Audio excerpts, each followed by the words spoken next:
मांगने रहिए गोर गोर मिल गले कर के, हमारा किस्मत में लिखल रहे यह लड़की, हमारा माथा में थोपल रहे यह लड़की। फिर लड़की गाती है, मांगने रहिए मोट सोट मिल गले पतर का, हमारा किस्मत में लिखल रहे यह लड़का। अरे धरती जले या हो गगन जले, जलेला हमरी बदनवा, पिया तनी पंखा डोलावना। खेल रहिए धूप रहिए रोपे रहिए धान, मोने मोन बिचारे रहिए, मोने मोन बिचारे रहिए, जय बै बाबा धाम, बोलो भैया राम राम। सासू बीड़ी ससुर गांजा, देवर पिए छे भांग, मुँह सयापन गोली चलावे, मुँह सयापन गोली चलावे, देह में नहीं छे समांग, बोलो भैया राम राम। राम राम सीताराम, सैया दारू पी के लोगड़ल खेत में। दोस्तों आज हमारे साथ बहुत ही खास मेहमान है, भोजपुरी और अंगिका के काफ़ी मशहूर गायक सुनील छैला बिहारी। सबसे पहले छैला बिहारी सर, आपका बहुत बहुत स्वागत है हमारे चैनल पर। हमारा जो बचपन है वो आपके गाने को सुन के गुजरा है और हम लोग आपका गाना सुन के इतने बड़े हुए हैं और आज आपके साथ बात करने का मौका मिल रहा है। तो सर हम लोग जानना चाहेंगे आपकी जो बचपन की यादें हैं वो कहाँ से हैं?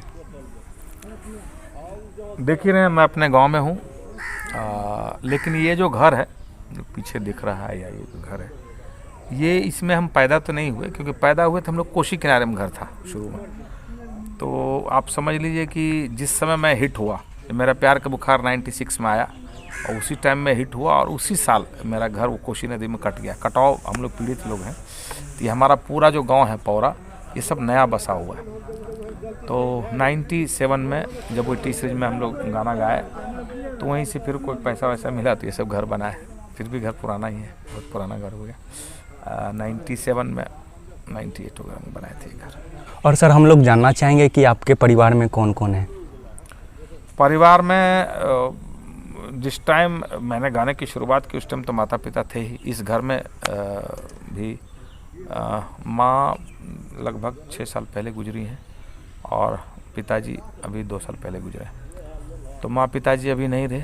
मैं 5 भाई हूँ और उसमें मैं सेकंड हूँ। बड़े भैया, मैंने यहाँ के मालिक बड़े भैया ही हुए, वही खेती बाड़ी अपने करते हैं, देखते हैं। तो बड़े भैया हैं हमसे, उसके बाद मैं हूँ। मेरे से छोटा भाई एक सुधीर है जो देहरादून में रहता है। वो मिलिट्री हॉस्पिटल में नर्सिंग असिस्टेंट था और उसका भी रिटायर हुआ है। उसके बाद जो भाई है सुबोध, उसकी पत्नी अभी मुखिया बनी है और उससे छोटा भाई है सुशील जो मुखिया प्रतिनिधि के रूप में काम कर रहा है। तो ये है 5 भाई, एक बहन, बहन की शादी वादी हो गई है। तो ये 5 भाई अपने गांव में। उसके बाद बॉम्बे में हम लोग रहते हैं। बॉम्बे में अपना घर है, बंगला है। तो वहाँ पे बिटिया हमारी सरगम बिहारी बड़ी है, उसका बेटा शिवम बिहारी उससे छोटा है, और पत्नी अनीता जी 5 वर्षों तक 2006 से लेके 2011 तक यहाँ पे जिला पार्षद थी। ज़बरदस्ती हम लोगों की कोई इच्छा नहीं थी, हम लोग जिला पार्षद बने, लेकिन गांव के लोग बहुत ज़्यादा प्यार करते हैं मुझे और मेरी छवि गांव में ठीक ठाक है, लोग अच्छा मानते हैं। तो लोगों ने इसे घर पे धरना प्रदर्शन करके मेरी वाइफ को चुनाव लड़वाया और जिला पार्षद बनाया। तो 5 साल हम लोगों ने सेवा दिया। उसके बाद लगा कि बच्चे को माँ की आवश्यकता थी, तो हम लोगों ने फिर 5 साल के बाद छोड़ दिया। तो फिर गांव के लोगों ने कहा कि मतलब अनीता जी तो छोड़ के जा रही हैं, तो फिर वही छोटे भाई की पत्नी को लोगों ने चुनाव लड़वाया, पंचायत समिति बना दिया, उसका इस बार मुखिया बना दिया। तो मुखिया के लिए चुना गया, इसके लिए मैं आपको बहुत बहुत शुभकामनाएं देना चाहूँगा। बहुत बहुत धन्यवाद आपको। आपके इस चैनल के माध्यम से, SKJ ब्लॉग के माध्यम से, मैं पौरा ग्राम पंचायत के सभी लोगों को, सभी दर्शकों को भी बधाई देना चाहता हूँ। बहुत बहुत बधाई हो आपको। और सर हम लोग जानना चाहेंगे कि छैला बिहारी नाम के पीछे की क्या कहानी है? आपका जो नाम है सुनील सिंह, उसके साथ छैला बिहारी कैसे जुड़ा? सुनील सिंह तो हाँ, पहले सुनील कुमार सिंह हमारा था सर्टिफिकेट नेम, लेकिन मैं ना बचपन से, जब से मैंने राइटिंग की शुरुआत की, जब मैंने लिखने की शुरुआत की, तो या यूँ कहे कि जब मैं पहली बार स्ट्रगल करने दिल्ली गया और मेरी शिक्षा दीक्षा रांची से हुई है, रांची में मैं पढ़ता था।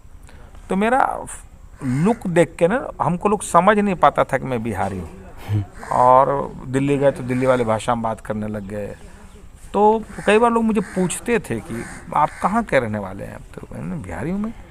अच्छा बिहारी हैं? तो हाँ। तो मेरे दिमाग में कई बार ऐसा आया, कई लोगों ने पूछ दिया मुझसे, आप कहाँ के हैं, आपका लुक ऐसा? तो मैं बोलता था मैं बिहारी हूँ। तो 2-3 बार जब लोगों ने पूछा, जब मैं रांची में पढ़ता था तब की मैं बात बता रहा हूँ, उस टाइम वो बिहारी था, तो मुझे लगा यार कॉन्सेप्ट बड़ा अच्छा है। तो मैंने एक गाना लिखा, कोई समझे हमका बंगाली, कोई समझे हमका पंजाबी, ना हम बंगाली ना हम पंजाबी, हम हैं छैला बिहारी। और ये गीत जब लेके मैं दिल्ली गया सोनोटन कंपनी में, तो मैंने चरणजीत आहूजा जी बहुत बड़े म्यूजिक डायरेक्टर आज भी हैं, उस टाइम तो वन पीस थे दिल्ली में। तो उन्होंने मेरा ऑडिशन जब लिया तो ऑडिशन में मैंने ये गीत गाया। उन्होंने मुझे फटाक से रिकॉर्डिंग का डेट दे दिया, एकदम स्टार्टिंग में बात कर रहा हूँ, ये बात मैं 86 की कर रहा हूँ। 86 में हमारा सबसे पहला कैसेट 1986 में पहला कैसेट आया था सोनोटन कंपनी से। तो वही ऑडिशन हुआ, उन्होंने मुझे गाना बोला, तो मैंने ये गाना सुनाया। तो उसके बाद उन्होंने मेरा रजिस्टर में लिख लिया छैला बिहारी। उसके बाद 5 दिन 10 दिन के बाद जब रिकॉर्डिंग शुरू हुई तब उन्होंने पूछा, अरे मैंने तुमसे तुम्हारा नाम तो पूछा ही नहीं। मैंने आपने छैला बिहारी लिख दिया। तो ठीक है, रहने दीजिए छैला बिहारी। तो आप ये समझ लीजिए कि ये नाम एक्चुअली चरणजीत आहूजा जी जो हमारे म्यूजिक डायरेक्टर थे, उन्होंने या म्यूजिशियन ने या जो लोग बोलते थे आप क्या हैं, तो मैं बोलता था बिहारी। तो इस तरह से एक नाम हमको मिला छैला बिहारी। तो ये जो गाना था आपका, मतलब आपका पहला एल्बम कौन सा था? वही हम हैं छैला बिहारी, उसका टाइटल ही था हम हैं छैला बिहारी। और वो एल्बम सोनोटन कंपनी से मैंने गाया था। तो सोनोटन कंपनी का पंजाब में बहुत अच्छा डिस्ट्रीब्यूशन था, तो पंजाब में बहुत अच्छा चला था। चूँकि मैं रांची में रहता था तो वहाँ मैंने कैसेट मंगवाया था, तो रांची में भी बहुत अच्छा चला था और पंजाब में बहुत अच्छा चला था। और बचपन का जो पढ़ाई लिखा है सब यहीं से, गांव से ही हुआ है? मैंने यहाँ पर मिडिल स्कूल हुआ करता था, तो मिडिल स्कूल की पढ़ाई मतलब हाई स्कूल में पढ़ाई करने में खगड़िया ज़िला में ही एक जवाहर उच्च विद्यालय है महसूट में, वहाँ मैं चला गया। हाई स्कूल की पढ़ाई मैंने वहाँ से की। तो हाई स्कूल तक यहाँ पढ़ाई की मैं। हाई स्कूल मतलब अभी जो बोलते हैं 10वीं, और पहले मैट्रिक बोलते थे। तो हम लोग मैट्रिक खगड़िया से किए, पहले मिडिल स्कूल गांव से, उसका खगड़िया महसूट से। उसके बाद हम चले गए रांची। रांची मतलब इंटर में 81। तो वहाँ से इंटर से लेके एमकॉम तक की पढ़ाई मैंने रांची यूनिवर्सिटी से की। तो म्यूजिक से मतलब कैसे लगा हुआ? समझ लीजिए कि लगभग 16-17 साल का जब मैं रहा, 16 साल का जब मैं रहा होऊंगा, मैं रांची गया। तो रांची में मैंने देखा ब्लू पापा का बहुत नाम था वहाँ पे रांची में। हाँ, ब्लू पापा का मैं कार्यक्रम देखता था, बहुत भीड़ होती थी। उससे पहले गांव में थोड़ा म्यूजिक माइंडेड था, गाना सुनने का शौक़ रखता था। तो ये हमारे गांव के एक कलाकार था अंजनी शर्मा, और बाद में उनका नाम हुआ कुमार अंजनी चंद्र पुष्प क्या क्या लिखे।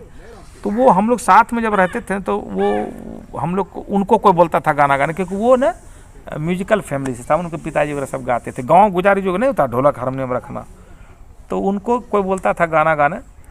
तो उन दोनों बचपन की यादें ये है कि वो गाना गाते थे और मैं उसका म्यूजिक देता था। जैसे वो गाना था खाई के पाहन बना हरस वाला, तो वो गाते थे।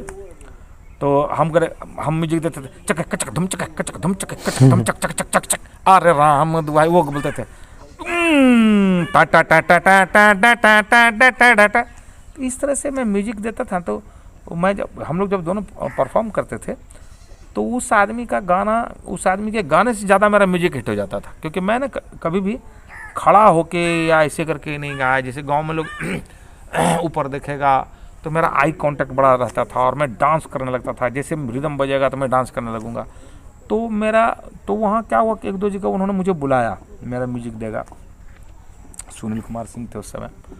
तो म्यूजिक जब मैं जब वो गाना गाते थे मैं म्यूजिक देता था, लोग बोलते थे एकरे से गवाओ, मतलब ये इससे गवाओ, ये बहुत अच्छा गाएगा। और उस टाइम मेरे पास कोई गाना मैं जानता ही नहीं था, मैंने सुनता था नहीं, जानता नहीं था। रेडियो में गाना मैं सुनता था उन दिनों, बचपन में रेडियो किसी का बजता था, मेरे पास रेडियो भी नहीं था, लेकिन बजते मैं सुनता था। तो लोकगीत का कार्यक्रम आता था तो उस टाइम में एक गाना सुना था, मकैया मकैया मकैया मकैया मकैया मकैया रे तोर गुन गैलो नहीं जाला, मकैया रे तोर गुन गैलो नहीं जाला। ये मैं सुनता था रेडियो में, तो मुझे लगा वही जब उस आदमी के साथ मैं गया म्यूजिक देने, और जब मुझे लोग बोलने लगे इसको गवाओ इसको गवाओ, तो मेरे पास गाना तो नहीं था। यही मैं 1-2 लाइन गा के मैं डांस करने लग गया मैं। तो वो लोगों को बड़ा अच्छा लगा। उसके बाद नहीं इसको और गवा, मेरे पास गाना ही नहीं। तो मैंने झूठ बोला कि मैं घर जा रहा हूँ, डायरी लेके आऊँगा फिर मैं गाऊँगा। बस मैं घर गया, उसके बाद घर में आके छिप गया। मतलब चूँकि उन दिनों क्या था कि दरवाज़ा अलग था, घर अलग था, तो हम लोग लड़के लोग ज़्यादातर जेंट्स मेंबर दरवाजे पे सोते थे। तो मैं दरवाजे पे जाकर नहीं सोया, मैं आके माँ के पास आके सो गया। मैंने कहा माँ मेरे को खोजते वो लोग शायद आएगा, तो तुम बोलना यहाँ नहीं है। तो वो लोग पहले दरवाजे पर जाकर ढूंढा टॉर्च लेके। मैंने पहले मैं गया, मैं डायरी लेके आ रहा हूँ। जब मैं नहीं आया 1-8 घंटा, तो 2-4-10 लोग आए टॉर्च लेके, दरवाजे पे ढूंढा। जब मैं नहीं मिला, फिर घर में दरवाजा थपथपा रहा। वो गांव में पहले ऐसे मकान होता था, कोई भी किसी के आंगन में घुस जाता था, घर घुस जाता था, ऐसा कुछ नहीं। अभी भी हमारे गांव में ऐसा नहीं है, देखिए अभी भी मेरा खुला हुआ सब, तो ऐसा रहता था। तो जब थपथपाने में माँ बोलती नहीं यहाँ तो नहीं है, लेकिन उससे मेरा हौसला इतना बुलंद हुआ कि आगे हमारे गांव में काली पूजा का कार्यक्रम होता था, काली पूजा का मेला लगता है। तो आगे के लिए मैं तैयारी करने लग गया कि आगे साल में काली पूजा में मैं गाऊंगा। तो मैंने कुछ गाने वाने याद किए, फिर मैं आगे साल परफॉर्म किया। तो लोग बहुत पसंद करते थे। मेरा क्या होता था ना कि मैं कभी डांस, मैं खड़ा होकर मैंने गाया ही नहीं। मंच पे आऊँगा मैं डांस करने लगूंगा। वो वजह क्या है, उसकी भी वजह है कि गांव के लड़के जब कहीं बाईजी का कार्यक्रम हो रहा है या कहीं नाटक हो रहा था, गांव के लड़के जो खड़े होते थे, मैंने कहा अंजनी जी जो खड़े होते थे, तो उन लोगों की आदत क्या थी, ऐसे खड़ा हो गया, ऐसे कर, फिर वो फूकेगा माइक, फिर माइक फूक लिया, आवाज़ जा रही, फिर ऐसे ठोकेगा, ऐसे करेगा, फिर शर्ट ठीक करेगा। तो उसमें पहले ओवर गए यहाँ जितना गए तो बेसी नाटके तो वो हम सुनते थे, हमको बड़ा खराब लगता था कि यार ये इतना ही। हमको लगा कि नहीं कभी भी सिंगर को ना स्टेज में आके मैंने ये सब नहीं करना चाहिए, वो सब सही करके आओ, सीधा आके गाने लगो। तो मैंने ये इसको अपनाया कि मैं जब नेक्स्ट ईयर जब मैं काली पूजा में गाना गाना आया, तो मेरे चाचा थे, अंकल थे, वो स्वर्गीय वीरेंद्र सिंह अभी नहीं है इस दुनिया में, वो डायरेक्टर थे। तो मैं जब पहली बार मुझे स्टेज में जाना था, तो मैंने क्या बोला, मेरा नाम अनाउंसमेंट कीजिए, अंदर से मैं बोला मेरा नाम अनाउंसमेंट कीजिए। तो ऐसे देख रहे हैं, मैं छोटा बच्चा, तो मेरा नाम अनाउंसमेंट किया। मैं नाम ने अनाउंसमेंट किया, अब मैं तबलची को बोल रहा हूँ बजाओ कुछ भी बजाओ। तो उसको बजाना शुरू कर, मैंने डांस करते हुए एंट्री दी। तो ये मेरे दिमाग की उपज थी कि नहीं, स्टेज में जाके माइक नहीं फूकने का, अपना शर्ट नहीं ठीक करने का, गला नहीं सागो, सब पहले करके रखो, सीधा डांस करते हुए घुसो। तो ये चीज़ लोगों को बहुत अच्छा लगता था कि मैं अब आज भी आप देखेंगे इंटरव्यू भी दे रहे हैं तो मैं बहुत फास्ट बोलता हूँ। तो मुझे नहीं लगता कि वो ज़्यादा, जैसे आप बहुत थम के बोल रहे हैं या थम के गा रहे हैं, तो पब्लिक को उसमें रिएक्शन आ जाता है, अरे यार कितना नाटक कर रहा है। तो मेरी आदत शुरू से मैं उसको टाइम ही नहीं देता हूँ। आज भी मैं मंच पे खड़ा हूँ तो मैं 9-9 घंटे का मैं प्रोग्राम करता हूँ, मैं पब्लिक को कुछ बोलने का टाइम ही नहीं देता हूँ। कैसे सवेरा हो जाएगा, लोग कैसा कहते हैं कि चला बेरी के कार्यक्रम में सवेरा कैसे जाता पता ही नहीं चलता। वो ही नहीं कि माइक कोई ठीक कर रहा। मैं आपको बताऊँ, जब मैं ऑर्केस्ट्रा लाइन में भी आया तो मैं बोलता हूँ कि कीबोर्ड सब नीचे लगा कर रखो। ये नहीं कि उधर गए फिर खोल रहे हैं फिर लगा रहे हैं, नो, इतना टाइम नहीं पब्लिक के पास, पब्लिक बहुत जल्दी में रहती है। तो इधर ही कीबोर्ड लगा लेगा, स्टैंड पर रख लेगा, सीधा जगह रखो और शुरू हो जाओ ऐसे करके। तो वो मेरे इसमें दिखता है। और मैं कभी भी बहुत फास्टली बात करता हूँ, मेरी बहुत सारी बातें समझ में भी नहीं आती लोगों को। जब मैं अपना इंटरव्यू देखता हूँ इतना फास्ट क्यों बोलता, तो बचपन से एक आदत पड़ गई कि मैं स्टेज में फुटेज नहीं लेता हूँ। तो वो चीज़ लोग बहुत पसंद करने लग गए, मेरी गायकी में वो अंदाज की डांस करते हुए घुसता है। और वो कमाल सब काम करता था मैं। जैसे फुल पहना, इसके नीचे एक हाफ पहन लिया, उसके नीचे स्लीवलेस पहन लिया, इधर से गाते हुए घुसा, पहले ऊपर का उतार दिया, बाल सही कर लिया, तो लगा ड्रेस चेंज हो गया। एक गाना में 3-4 बार मैं ड्रेस चेंज करता था। फिर वो ये उतारा, फिर नीचे, तो 3-4 ये पब्लिक को इतना जल्दी कैसे ड्रेस चेंज करे था। उसको ये समझ नहीं आता था कि ये 3-4 को एक साथ पहन का है, दिखलाता ना, जैसे इसमें दिख रहा है ना, ये अंदर का नहीं, ऐसा मैं ऐसे करके रखता था कि वो दिखे नहीं अंदर का कि अंदर क्या पहना है। तो 3-4 बार ड्रेस में चेंज करता था। ये सब पब्लिक को बहुत अच्छा लगता था। और उन्हीं दिनों गांव में जब मैं गाता था, तो उसी टाइम से मैं पॉपुलर होने लग गया। लेकिन मैंने एक सिद्धांत बनाया था कि बहुत गांव से मुझे ऑफ़र आते थे, मेरे यहाँ आओ गाना गाने, मेरे यहाँ गाना गाने आओ। तो मैंने बचपन से एक सिद्धांत बनाया था कि जहाँ तक के लोग मेरे गांव में आते हैं प्रोग्राम देखने, वहाँ तक मैं किसी के मंच पे जाके गाऊंगा नहीं।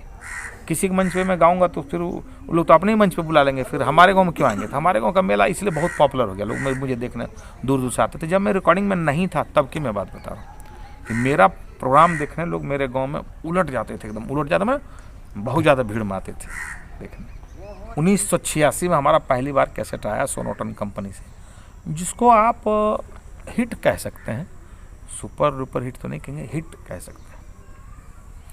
उसके बाद क्या हुआ, जब वो कैसेट जब चला, उससे नाम हुआ, तो फिर हमको टी सीरीज ने बुलाया। अब मेरे दिमाग में घूम रहा था वो अंगिका का प्रोजेक्ट। तो मैंने कहा कि मैं अंगिका में कुछ करना चाहता हूँ। बोले अंगिका क्या है? तो हमने उनको एक गाना सुनाया। वो गाना को आया नहीं था अंगिका का, लेकिन एक गाना सुनते थे उस टाइम, उस पर लाउड स्पीकर जब बजता था, बेटी गे हे बेटी गे हे बेटी कॉलेजिया दुल्हा गे, बेटी तोरा करैबोगे, घूमे तो फिरे तो सिनेमा देखे तो होटल में खिले तो गे। ऐसा मैंने कहा कि अंगिका में कोई प्रोजेक्ट तो मैंने सुना नहीं, लेकिन एक ये गाना है जैसा। तो बोले तो मेरे कंपनी का गाना, वो तो बजिका है। हमने कहा हाँ, तो उसी टाइप से हम कहे कि हम बजिका अंगिका समझ लिए मिलती जुलती। तो उन्होंने कहा कुछ गाना है आपके पास? मैंने कहा अभी लिखता हूँ। तो मैंने उनके स्टूडियो में एक मुखड़ा लिखा, मांगने रहिए गोर गोर मिल गले कर के, हमारा किस्मत में लिखल रहे यह लड़की, हमारा माथा में थोपल रहे यह लड़की।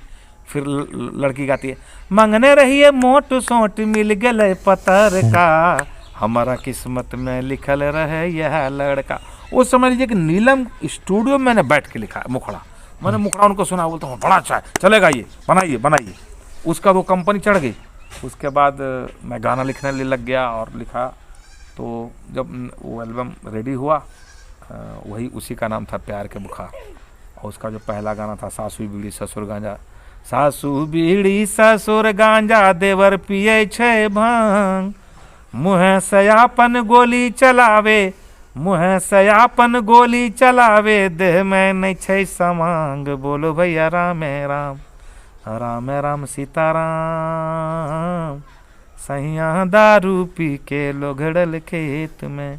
और आप समझ लीजिए कि प्यार के बुखार ने 4-5 लोग दिए, जैसे छैला बिहारी उस एल्बम का ये गाना गाई थी तृप्ति शाक्या, जिसका गाना बाद में हिट हुआ, कभी राम मन के कभी श्याम मन के। मीनू अरोड़ा हमारे साथ थी। 3 हम लोग गायक थे। मैंने खुद ही प्रोजेक्ट लिखा था, गाना खुद ही लिखा था। म्यूजिक डायरेक्टर रविदा थे और सूर्या कंपनी। अब आप समझ लीजिए जब वो कैसेट बना, सूर्या कंपनी में गया, तो सूर्या का कोई भी एल्बम उस टाइम 1200 पीस नहीं बिका था। 1200 पीस बनाते थे, 600 पीस बिकता था, 600 पीस उनके यहाँ जमा था। और मेरा एल्बम क्या उनको अच्छा लगा, उन्होंने 25,000 पहला ही लॉट बनवाया, नहीं 5,000 पहला लॉट बनवाया, वो तुरंत ख़त्म हो गया। तो नेक्स्ट लॉट 25,000, उसके बाद तो 50,000 लाखों में बन के आने लग गया। और मैंने जब सीटिंग चल रही थी, जब वो पूछे कितना पैसा लगेगा, तो मैंने कहा कि पैसा क्या लगेगा, हम लोग तो बस आपको बस एक चस्का लगाना है अंगिका का, इसलिए बस समझ लीजिए तो कुछ नहीं, बस ऐसे। तो वो हम लोग है ना बहुत कम में शायद 9,000 में बना के दिया था पूरा। उसमें 2,000 रुपये मेरे नाम के सामने लिखा गया था, मिला नहीं मेरे नाम के सामने 2,000 लिखा गया था। और इसी तरह से 9,000 में एल्बम, मानो उन्होंने खर्चा दिया था प्रदीप जी ने 9,000, शायद 10,500 में वो एल्बम बना था। तो अमर पांडे जी ने एक दिन कहा था कि मेरा 10,500 रुपया लगा, अगर 10,000 एल्बम बिक गया तो ठीक है, क्योंकि 10,000 एल्बम बना, वो सोच रहे हैं कि एक एल्बम में 5 रुपये उस टाइम आता था, तो 50,000 मुझे आ गया। तो बिजनेस में तो ऐसे सोचता है कि भाई मैंने 10 लगाया, 50 मेरे को आ गया, तो 40,000 रुपये मेरे को फ़ायदा है। मैंने कहा क्या बात कर रहे हैं भैया आप, अगर ये एल्बम 1 लाख से कम बिकेगा तो मैं खुदकुशी कर लूँगा।